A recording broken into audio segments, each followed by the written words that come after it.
Thank you so much for coming to this Pampered Chef party. You are going to fall in love with so many of our new fall items. Your biggest dilemma is going to be which to choose. And when you find yourself in that situation, the very best way to go about it is to make a purchase that you're comfortable with and then book a party to get a lot of the items on your list absolutely free.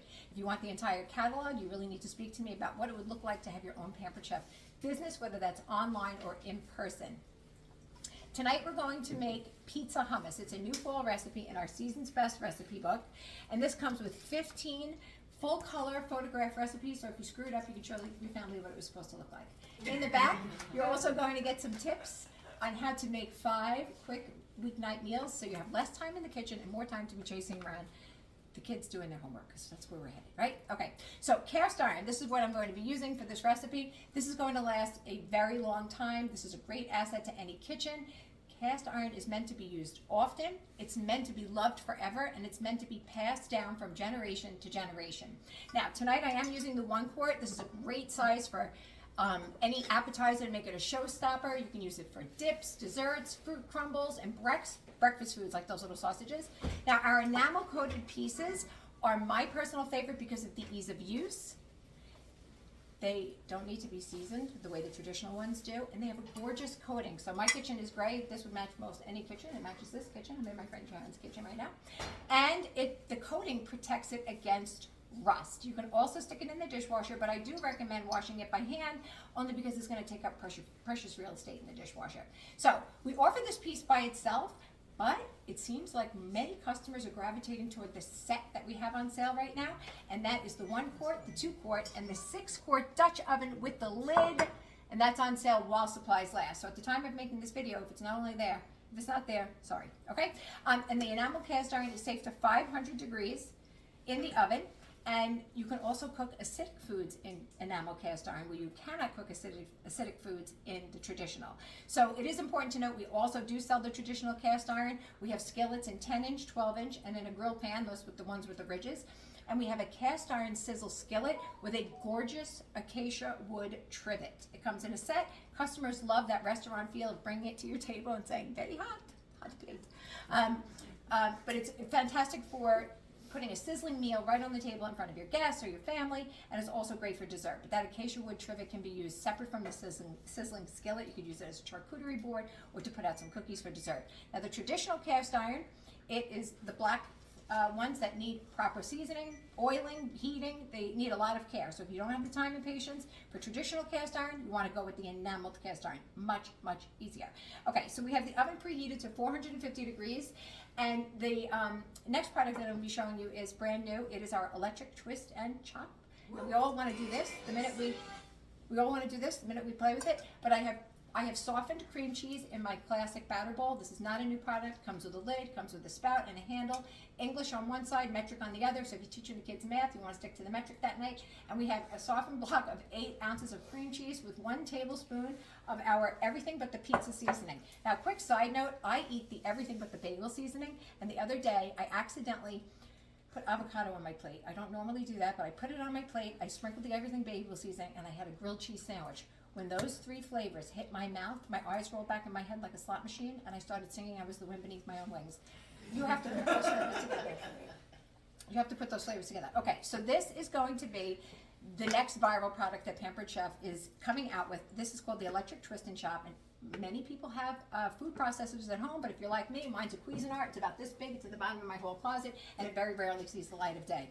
This one is a nice streamlined size. So we're going to point out that it has little suction cups on the bottom so it doesn't slip and slide on the counter, so it'll stick to this countertop. I'm going to take the lid off, and we're going to put 1 can of rinsed and drained cannellini beans. This is our stainless mesh colander. It's the small one from the set of 3. If you have the metal colander that your grandmother gave you with 3 legs, 1 leg fell off and the pasta flies out the hole, that's not what you want to be using, okay? You want the set of 3, small, medium, and large. It's a fine mesh. Rice won't go through it. Angel hair won't go through it, and when you're baking, large amounts of flour can be sifted through it. So dishwasher safe. Mine are like 11 years old, not a speck of rust. All right, so 1 can of cannellini beans, and we're going to take 1/3 of a cup of pizza sauce. I used Rayo's, but the Easy Read measuring cups, if you look them up in the catalog, you'll see that there is no exercise needed to see the measurement. You're just going to stand over it and read from the bottom up, and this comes in a set of 3. And you'll also see this in a minute, that's the baby. So we have 1/3 cup of pizza sauce. And we have 1 can of cannellini, the white beans. And we have a tablespoon of everything but the pizza. I think I might make this with the bagel one because you heard what I said a minute ago. Okay, so the beauty of the twist and chop is the ingredients are going to mix up and down because the blade rotates. Inside, it's going to give more even chopping and slicing and dicing because the blade, you can't see it with the food in it, but the blade goes up and down. And I did have an expensive Cuisinart at some point before one of my children stole it for their apartment, and that blade did not go up and down. So what happened was when I would even pulse it, everything got emulsified on the bottom, and in the middle and the top was like, hey, what about us? So this one, it's going to go up and down. So you can use the pulse setting, or you can, for the most control, like that, or you can let it run. I'm also going to add 1 tablespoon slowly of oil. So for the purpose of the video, let's just do this. Okay? But you want it, is that the whole? It goes in slowly because it wants to blend in consistently.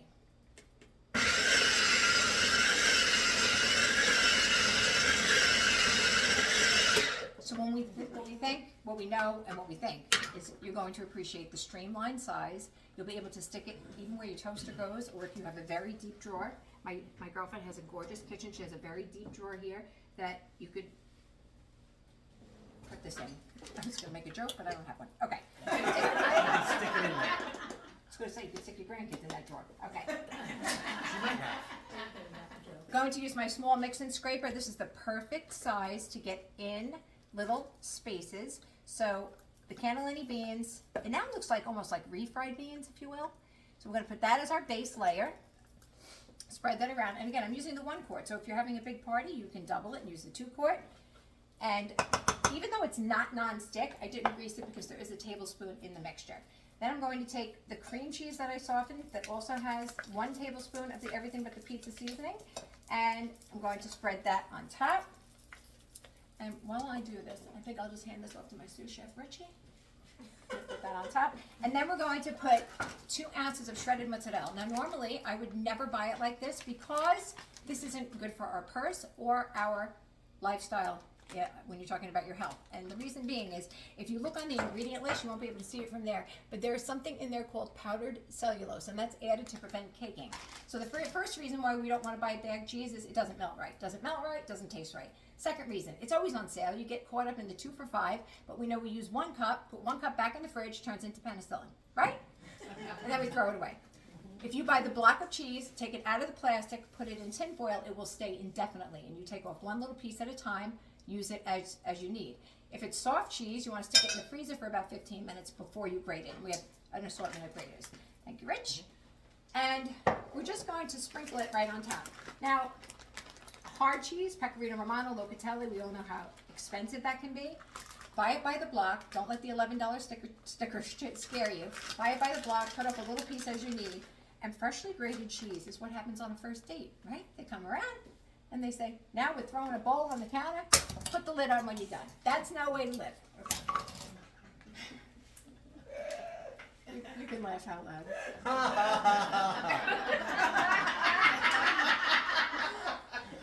Okay, so we're going to put this in the oven. We're going to bake it 8 to 10 minutes. And when it comes out, you could use our cup slicer to make you could use the cherry olive pitter to take the olive out of the pit, or you can buy pitted olives and use our cup slicer to cut it up. But use your own toppings. Sliced black olives, pepperoni, or even chopped up bell pepper would be good on this. Now, you're supposed to make garlic knots. It comes with a garlic knot recipe, so all you size 2s can calm down. You can stick carrots in it too, all right? But for the sake of the video, I just grabbed Stacy's pita chips. This is cracking a bag as well. And everybody's happy. It's hummus, it's healthy, it's happy, and it's time to stop the video. Thanks for watching. Can you tell us what else we can use the mix and twist and shout? Okay, this is going to be your best friend come holiday time when you're cutting up celery and onion. You could do your chicken salad in here, do your egg salad in here. You could chop up tomatoes for bruschetta. You could do guacamole in here. Anything that you need chopped thoroughly, or just even a rough chop. The rough chop, you would want to use the pulse setting, and the fine mix and emulsification like guacamole, you want to use the start, and that'll just stay on. And when it's empty, it's so easy to spoon out and clean, you're not going to feel like you did any work. Love it. Okay? Ask me how to get these kitchen.